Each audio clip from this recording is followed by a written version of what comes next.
Hey everyone, welcome back to my channel. My name is Chaos Drive, and I'm working on a story-driven precision platformer. I hope you all enjoyed the holidays. I definitely did, and my New Year's resolution is to try to upload here more consistently with devlogs and other game dev related videos. In this devlog, I'll be talking about the advanced cutscene system I made for my game. So, let's get into it.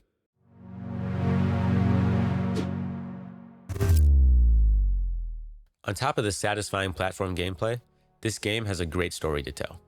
The settings and dialogue do a lot of heavy lifting to convey that story, but there are points where the game would benefit from more concise and planned out scenes.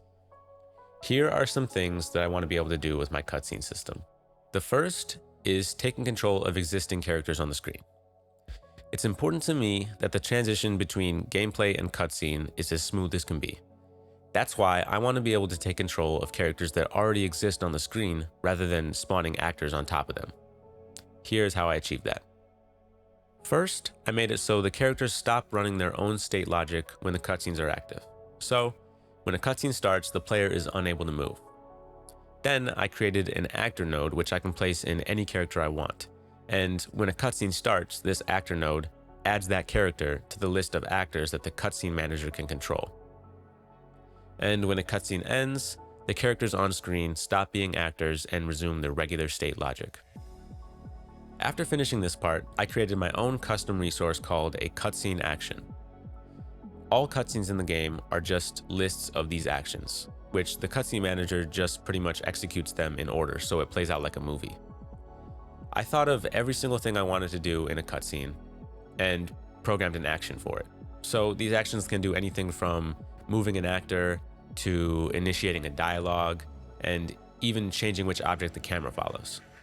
Here is a basic cutscene in which I have Luna appear as a hologram and float to the player before initiating a dialogue. While dialogue works great in these cutscenes, one thing I wanted was to be able to change the cutscene based on the player's dialogue choices. This was a lot simpler than it sounds. Since I already made my branching dialogue plugin, I just added a new end dialogue node, which contains an action ID. So, when the player ends the dialogue, a new cutscene will begin based on what action ID was returned. I'm really happy about the potential of these branching cutscenes and what they mean for the game's story.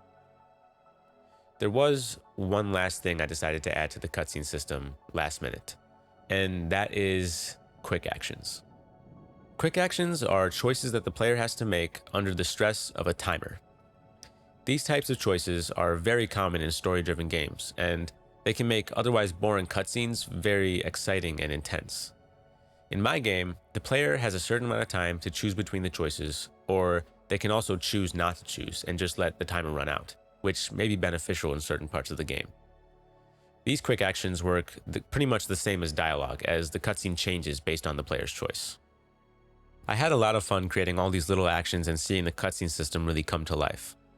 I hope you all enjoyed hearing about it as much as I enjoyed creating it. In the next devlog, I'll be discussing how I use music to convey emotion in my game. Until then, thank you for watching and stay tuned for the next one.